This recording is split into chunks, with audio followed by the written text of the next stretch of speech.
My name is Megan Taylor, and I'm 35. I'm a visual artist, but at that moment, as I scrolled through my social media feed, my identity dissolved into shadows and echoes of betrayal. The posts about Miguel Alvarez's new exhibition weren't mere updates. Each image was a stab to my heart, a distorted reflection of the art I had created. He had taken the vibrant colors from my palette and projected his own interpretations, shaping them into something that didn't belong to him, yet somehow glorified him. The title of the exhibition, Shadows of Reality, practically felt like a direct provocation. I remembered how Miguel was always the favorite, skilled at surrounding himself with praise, while I struggled at every corner of the male-dominated art industry. Seeing his works on display, I lost track of time. The critic's exaltation of his brilliant mind mixed with my own thoughts, creating an almost unbearable inner turmoil. And there was Sophia Miller, the critic who now wore a satisfied smirk while writing about Miguel. The way she wielded her pen was deadly, and I realized that the words weren't just critiques. They were sneaky attacks, projects aimed at minimizing my talent. Every praise for Miguel was another pin in a voodoo doll of my own making. How could she sell herself out to a world that disrespected my voice? The pressure of being ignored was suffocating me. Friends and supporters sent messages, echoing words of encouragement, but deep down, I knew that once again I was being treated as an outsider in the art world, the art I had fought so hard to claim. Each word of support felt like an empty comfort. "Megan, you need to go there," they said. But for me, the truth was simple. A gallery isn't just a collection of walls and canvases. It's a battlefield where authenticity confronts falsehood. In that moment of frustration and clarity, I took a deep breath, absorbing the reality unfolding before me. My brush has always been an extension of myself and a form of resistance. The layers of paint I apply don't just express a vision, they speak of invisible struggles, of voices that need to be heard. The dismissals I faced were my revenge. They forgot that true art isn't made of paint, but of resilience. I needed to transform this indignation into a creative force, something that echoed my truth and revealed the betrayals I had endured. Each critique became a potential ally, each attack another layer on my palette. As daylight faded behind the horizon, an inner storm brewed. Determination burned within me like a fire on canvas, and it was time to act. My art wouldn't be a shadow in Miguel's work, but an explosion of resistance that would change the narrative. I was about to prove that under the pressure of betrayal, a new form of art could emerge, more powerful and vibrant than ever before. The real spectacle was just beginning. This wasn't the first time Miguel had left his mark on my life as an artist, but now, everything seemed clearer, more painful. My mind drifted back in time, reliving moments that once seemed harmless, but now revealed the subtle layers of betrayal. I remembered when we met in art school, him, with his charismatic demeanor and undeniable talent, attracting everyone's attention. I was just beginning to explore my own abilities, and, in a way, I always admired Miguel, even when I realized he was competing for every compliment we received over the years. It was during one of those moments that he invited me to an exhibition at his first gallery, as an act of friendship. I remember going and feeling relieved to see my work hanging alongside his. But one sentence was enough. "What do you think the critics will say about my work next to yours?" That question, seemingly simple at first glance, made me feel like an intruder in my own space. The subtle poison of his insecurities began to shape my perception of what it meant to be an artist in this world dominated by a single male mold. In the months following that event, the rivalry began to unfold. Miguel was a master at camouflaging his ambition, always disguising his competitive comments with compliments. At social gatherings, he often made a point of downplaying my projects with a nervous laugh and a friendly joke. "Oh, Megan, you and your utopian ideas, always aiming high," he'd say, while Sophia's gaze quickly swept over my face, as if recording the scene to use it later. Yes, there were times when Miguel helped, recommending contacts, offering advice. But there was always a subtext, always an invisible thread of competition. When he finally stood out, winning the Best Emerging Artist Award in our city, his triumphant look said it all. A part of me rejoiced at his success, but another wondered if he could have reached that position based on my strength. I remember the feeling of being second fiddle in my own play. With each exhibition I attended, I noticed the murmurs of approval Miguel received. Murmurs that often turned into shouts and applause, while my art was dismissed or ignored. The struggle for recognition became a battle in a setting filled with unstable and unreliable allies. I discovered in the most painful way that the critic, who once seemed like a friend, was aligned with him, manipulating the space where I should shine. Sophia wasn't there to support me. She was there to structure the narrative Miguel needed to rise as a superior artist. Megan Taylor's memories flooded back as she analyzed the scathing review of her latest series. Lacks depth and originality, it had stated, while Miguel Alvarez was praised for his bold and innovative vision. Each sentence felt like a poison dart, the revelation of how drastically things had shifted hitting her hard. It wasn't just the critics that determined an artist's worth, but the alliances forged in the shadows. What surprised her most, however, was discovering she wasn't alone in this fight. Through days of solitude and frustration, she realized her art had become a reflection of the oppressive system they faced. One night, chatting with fellow artist Amanda, she uttered the phrase that changed everything. "Megan, you need to show others what's really going on. You're a creative force, and letting fear dictate your path is the real betrayal." Amanda's words resonated deeply. Megan realized her fight against Miguel and Sophia wasn't just about her. It was a larger battle for representation and justice in the art world. What they'd done to her, and what they were trying to do to other female artists, needed to be exposed. The idea of creating a database of Miguel's glowing reviews and Sophia's scathing critiques began to form in her mind. She needed to arm herself with information, to understand the insidious tactics they'd used to undermine her. Her memories intertwined with a new purpose, to transform the pain she felt into resistance. From that day on, she would be more than just a painter. She would become a strategist, a truth vigilante. Opportunities might not come easily, but she wouldn't let Miguel's voice and Sophia's manipulation dictate her destiny. With each new observation, she would capture the essence of every betrayal, every trap disguised as friendship, just as an artist captures every nuance on their palette. The revolution she sought would begin in her studio. Holding her brush, she focused on each detail of the painting she was working on. With each stroke, she knew she was ready to paint not just her art, but her truth. "Art is resistance," she repeated to herself. She was about to rewrite the industry narrative, painting a story no one could ignore.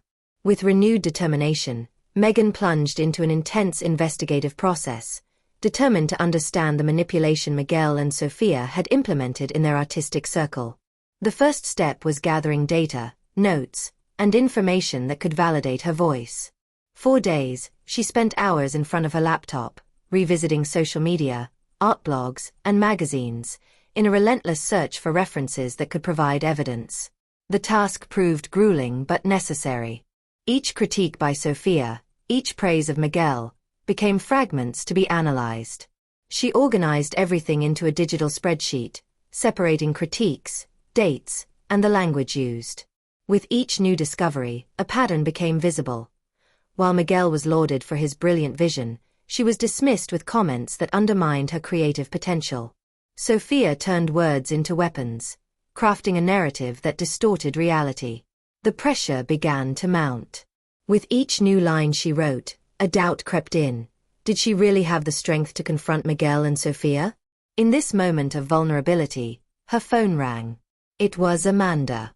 "Megan, how's your art going? You haven't been out much," Amanda asked, her concern evident in her voice. "I'm fine. Just organizing some things about the art scene," Megan replied, trying to hide the insecurity that weighed on her. "You need allies. This battle can't be fought alone," Amanda said, her words resonating like a call to action. Megan realized this wasn't just her fight. It was a collective battle for representation. Her mind buzzing with ideas, she started listing potential allies. Rachel, an artist who had faced harsh criticism and, like Megan, had become a strong voice for equity. She wanted to know if Rachel would be willing to join the cause. The meeting was set at a gallery where Rachel was exhibiting her new works. Entering the vibrant space, Megan was enveloped by the creative energy. Light reflected off the canvases, while the excited murmurs of visitors echoed around. Approaching Rachel, she found her surrounded by admirers. As their eyes met, Rachel's face lit up. "Megan! Long time no see," she exclaimed, embracing her. After exchanging pleasantries, Megan explained the situation. With each sentence, Rachel's expression grew more serious, until her gaze was filled with determination. "We need to do something. It's not time to be silent. This is a fight we need to drag out of the shadows," she stated. The idea of creating a group exhibition bloomed amidst the adversity, a space that not only celebrated their art but also served as a manifesto against the manipulation they faced. Rachel's passion fueled the idea of an event bringing together female artists. The plan ignited like a manifesto of resistance, where each could showcase not only their art but also their stories. "Let's exhibit your works and show the world that we can't be silenced. What Miguel and Sophia did has to be revealed," she encouraged. Their dialogue crackled, each word fueling the fire of action. Megan imagined the images they would create, each artist's voice reverberating in that space as a shout of resistance. As the conversation progressed, she remembered the injustices she had experienced and the pain she still carried. "I went home that night with a renewed sense of purpose. The pressure that had been weighing on me began to dissipate. I finally understood that I wasn't fighting alone. I started filling canvases with colors that symbolized not only my struggle but that of all the women who had felt silenced. Holding the brush, I filled my canvas with emotions, layers of paint that told stories of resistance and strength. I thought about how I could symbolically express the patterns of oppression I experienced through the art we would create for the exhibition. My new work began to emerge, pulsating with vibrant energy, representing every woman who had faced the challenge of invisibility. Art became my battlefield, each brushstroke reaffirming my right to exist and be heard. I repeated to myself, art is resistance. Now more than ever, the narrative needed to change. With Rachel and other allies by my side, we would design a future where female artistic voices would rise up against oppression. I knew there was a new force pulsing within me, and transformation was imminent. I was ready to show the world that we wouldn't be silenced. The artistic revolution I sought wasn't just necessary, it was inevitable, and for the first time, I felt the world beginning to listen. With renewed determination and Rachel's vibrant support, I delved into an increasingly deeper investigation, determined to construct a powerful narrative that would shake the oppressive system permeating the art world. My intention wasn't just to create visible works, but to expose the uncomfortable truths that had been ignored for too long. During the nights I sought inspiration in my studio, I looked again at Sophia's critiques and Miguel's manipulative behavior, analyzing not only what was written but the essence of what was unsaid. With each rereading, I noticed the repetition of certain terms Sophia used when referring to my art. Words like lack of depth and lack of originality became a familiar echo, while Miguel was treated as the genius of the art scene, lauded for his supposed originality. Undoubtedly, Sophia wasn't an impartial critic. She was, in fact, an advocate for a single narrative, Miguel's. This wasn't just a matter of dismissing my work, but an attempt to shape who deserved to succeed in this space. As the weeks passed, the idea of an art installation began to take shape in my mind. It wouldn't just be a collection of individual works, but a collaborative piece that would bring to light the experiences of various artists who had been silenced. My art now represented something much bigger than a simple personal expression. It was becoming a spokesperson for all of us. To materialize this idea, I decided to call a meeting with other artists, where we could discuss not only our works but also share our experiences. The chosen cafe had an artistic atmosphere and was a conducive place for exchanging ideas. When we gathered, the energy was infectious. The conversations immediately took a dynamic turn. Women from diverse backgrounds and styles shared experiences, recalling moments of disillusionment and resilience in the face of criticism. "We need to create something that really makes an impact," suggested Louisa, a fellow artist who was going through similar difficulties. "Our stories need to be heard, in a way that grabs attention." The idea of a collaborative project began to grow within us, a mural that would bring together our stories, expressing the pain and strength we possessed. Each of us could leave a mark, a signature, forming a patchwork of experiences that, together, would become a powerful statement. The teamwork began that same week. I organized the upcoming meetings, and we delved into the artistic productions we would design and the narrative that connected us. Building it became a sign of sisterhood and empowerment.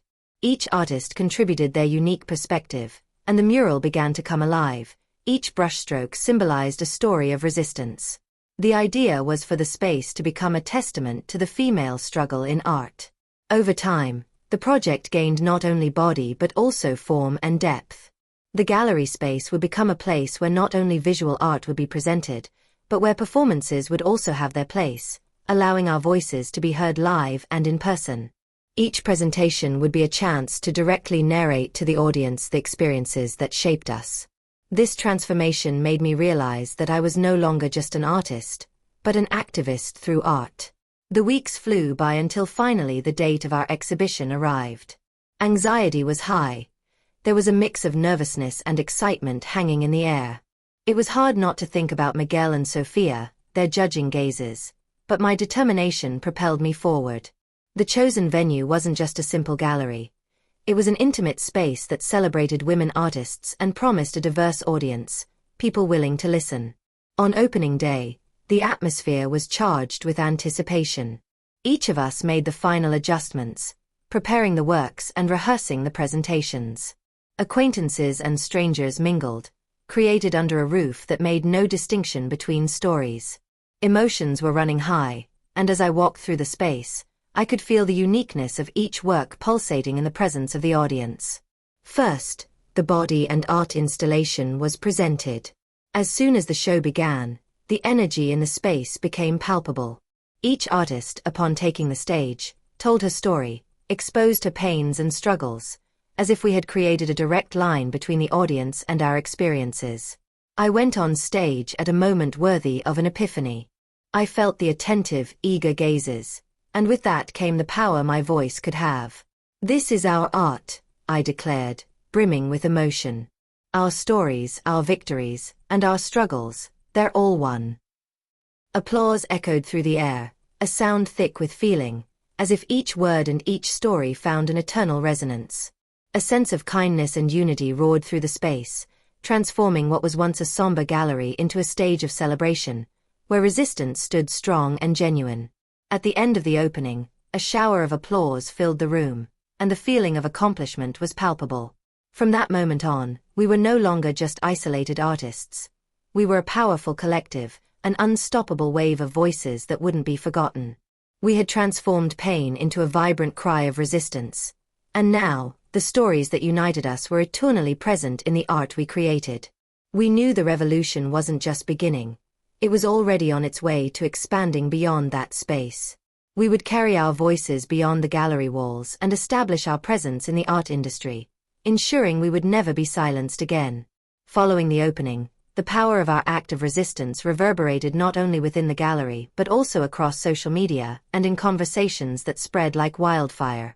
The exhibition, titled "Voices That Belong," quickly gained the attention of the local media, and reviews began to appear, laudatory and energetic, highlighting the emotional impact our works conveyed.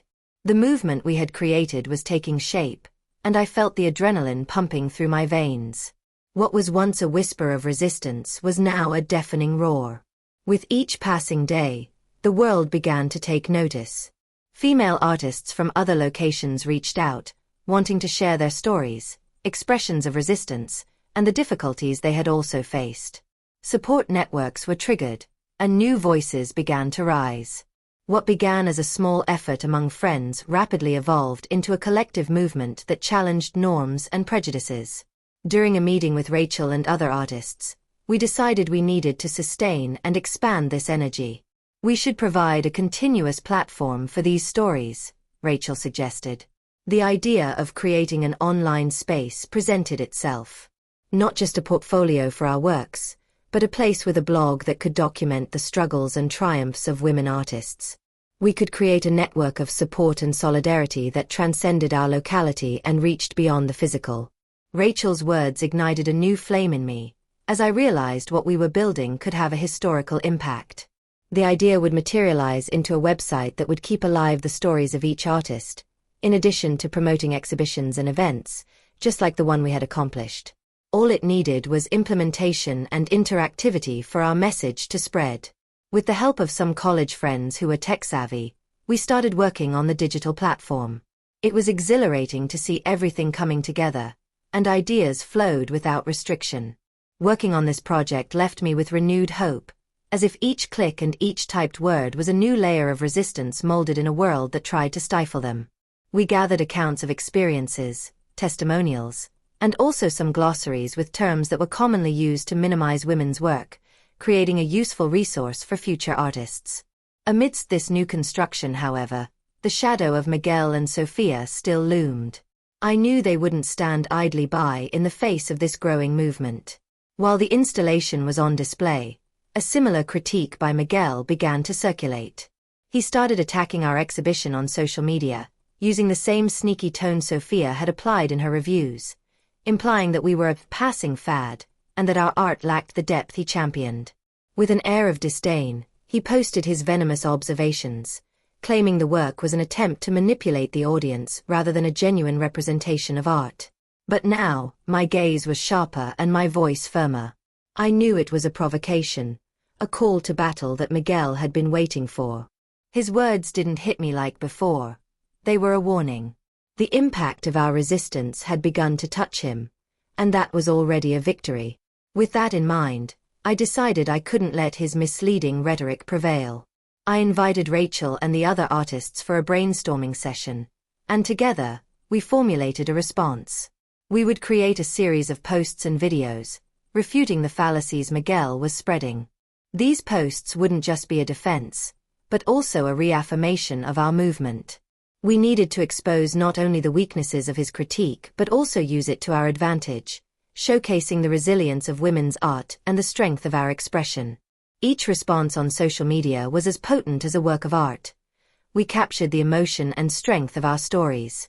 We posted photographs of the exhibition, videos of the performances, and began to echo the message that art could and should be collective. We were called artists of the new generation, and that truly meant something to each of us. In the days that followed, the impact on social media became immense. The conversation about women's art went viral. The public began to raise questions about the canonization of what was considered serious art, a direct critique of standards and norms that had been established by male artists like Miguel. Public support grew, and more people spoke out in favor of our movement. It was a creative explosion, and we were no longer just a group of individual artists. We were a force to be reckoned with. What started as a small seed of resistance blossomed into an unstoppable movement. As the tide began to turn, we realized there were other allies on the horizon. Galleries and art platforms that had previously been hesitant to showcase women's work began to reach out, drawn to this new context. They started inviting us to collaborative exhibitions and art festivals, and our network expanded by leaps and bounds. It was at this point that an unexpected invitation arrived. A prestigious gallery wanted to hold an exhibition dedicated exclusively to women's art, and our installation on Voices That Belong was proposed as a central piece. We accepted immediately. This was our chance to show everyone that women's art wasn't just a passing trend, but an ongoing revolution.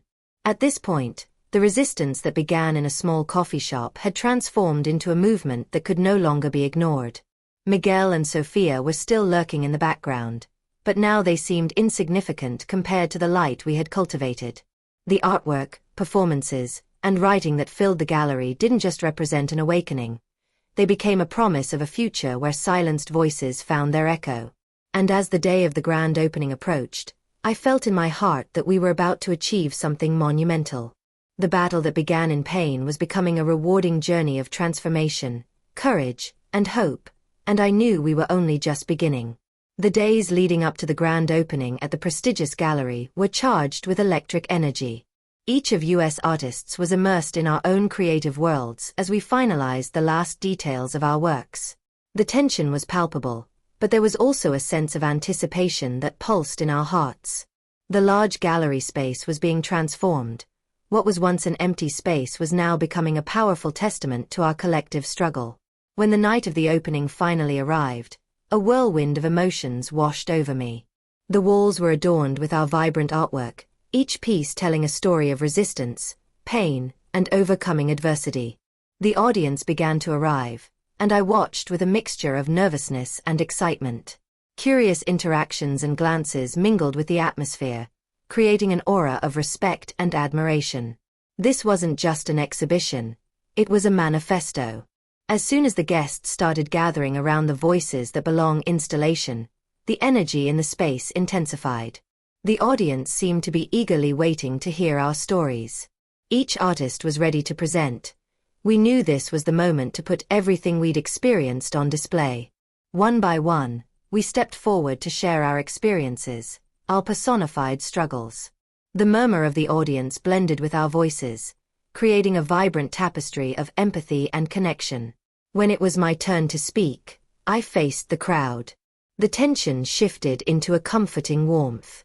I remembered the journey we'd faced up to that point, from small victories to major achievements. The loneliness that used to envelop me was now replaced by a powerful collective. This isn't just a celebration of women's art, I declared, my voice firm. It's a cry for recognition, for dignity, and an assertion that we will not be silenced again. The applause that followed was like a roar, a wave of encouragement that reverberated throughout the gallery. In that moment, I felt as if every pinnacle of resistance we had built came to the surface. Our voices, so forcefully silenced before, now echoed with clarity and power. But it wasn't just a parade of achievements. With the increased attention and support, Miguel and Sofia didn't ignore what was happening. Evidence of this manifested in a dismissive comment on an art platform analyzing the show. Miguel, chest puffed out, again tried to belittle our work, implying that women's art was simply capitalizing on the equality trend. He attempted to discredit our movement by questioning our authenticity, saying it was all just a marketing campaign. However, my reaction was different this time. With every word from Miguel, my desire to resist intensified. This was a new era of voices that wouldn't be silenced, and I knew we needed to show everyone that art was a space of struggle, not just a trend. In response, with the support behind me, I wrote an article that was published on an influential art blog. In it, I debunked his criticisms, highlighting the achievements we had made and the deep meaning of artistic resistance. The article went viral quickly, drawing even more attention to our cause. An interview on a local news station was arranged, and during the conversation, I was able to expose how much women's art still struggles to be heard. The repercussions were intense. Many women began sharing similar stories on social media, reinforcing the chorus of voices that was emerging. The audience witnessed our growth and our strength. We showed that Miguel and the culture he tried to represent were merely an echo of the slow recognition of women's space. The gallery transformed into a celebration, a symbol of achievements, where attempts at silencing turned into healthy conversations and discussions of what we needed to reinforce. In this celebratory atmosphere, I received an unexpected email from the editor of a major art magazine. She was interested in writing about our exhibition and the impact it had on discussions about art, gender, and representation. This was another victory that solidified the idea that we were on the right track, that the transformation was real and tangible. As the exhibit continued its run, the movement expanded beyond the gallery walls. I was approached by other local artists eager to join our efforts, artists who felt a renewed strength from the courage we displayed. Together, we envisioned a series of workshops and panel discussions, creating a space for more voices to be heard.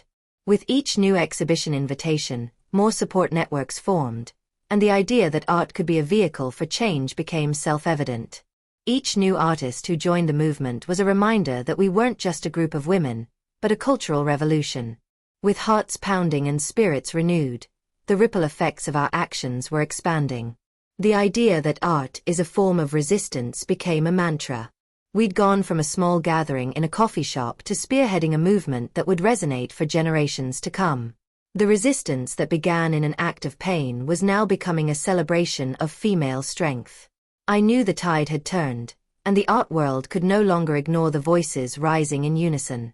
What Miguel and Sophia didn't realize was that every attempt to silence us only fueled an uncontrollable creative storm.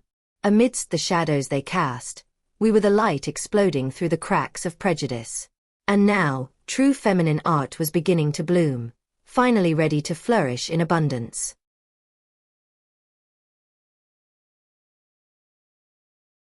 The movement we started wasn't just a fleeting wave. It was a genuine transformation that reverberated throughout the art community. The shared experiences at the Voices That Belong exhibition shaped us as artists and as agents of change. The cycle of silencing that Miguel and Sophia tried to perpetuate was dismantled. Now their voices sounded like distant echoes, vulnerable to the light we cultivated. As the days passed, I felt a new energy spreading, pulsing with the stories we were telling. Public support grew, and artists began connecting with our cause. This newfound sisterhood brought the experiences of many women to the surface, and we began holding workshops and panels to give them a platform. The feeling that art could be a vehicle for change became a certainty.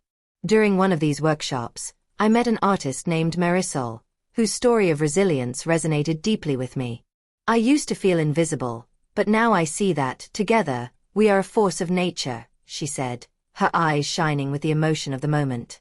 Thus, each new artist who joined us reinforced the idea that we weren't just a group, but a cultural revolution. With the movement growing, we were contacted by the editor of a prestigious art magazine. She wanted to write about our exhibition and the impact we'd had on the conversations around gender and art. This news brought immense joy, as it was confirmation that our voices were being heard and that what we'd done was having real repercussions. With each new event, more support networks formed. The collaborative work became a celebration of female empowerment. Although Miguel and Sophia still tried to downplay our movement, they realized their attempts at silencing were becoming increasingly irrelevant in the face of the force we were becoming. What started in a coffee shop had become a cry for dignity and recognition. In this context, we decided to launch a new project, Artists in Resistance, which would offer scholarships and mentorship to young female artists. It was our way of ensuring that the next generation had the resources and support that many of us hadn't had. We went to battle, organizing events and fundraisers to finance these initiatives, reinforcing our commitment to art and solidarity. However, the shadows of Miguel and Sophia weren't completely dissipated. Miguel, nervous about the growing movement, again attacked our work on his social media, claiming that feminine art was just a passing fad. But now, I had the tools to respond to these provocations. With the support of the women around me, I wrote an article on an influential art blog, debunking his fallacies and reaffirming the importance of female resistance in art. The article resonated widely, and support only grew. Comments and shares flooded social media, bringing forth stories from other artists who felt they were finally being heard, too. It was a collective explosion of empowered voices rising against Miguel and Sophia's disdain, echoing in a call for unity. With each new event, our presence solidified. The future no longer seemed uncertain. It was shaping itself before us, a vibrant space where feminine art could blow free, without limits. What was once a solitary battle was now transforming into a collective movement that challenged norms and prejudices. And as we continued to work, each new artist who joined us showed we were doing something meaningful. Looking towards the horizon, I realized our journey was only just beginning. True feminine art, the kind that spoke of lived experiences and overcome resistance, was finally beginning to bloom. The struggle that began in an act of pain had become a celebration of strength. We were the light exploding through the cracks of prejudice, and the revolution we aspired to wasn't just necessary. It was a pulsing reality, and I was excited to see where our voices would take us.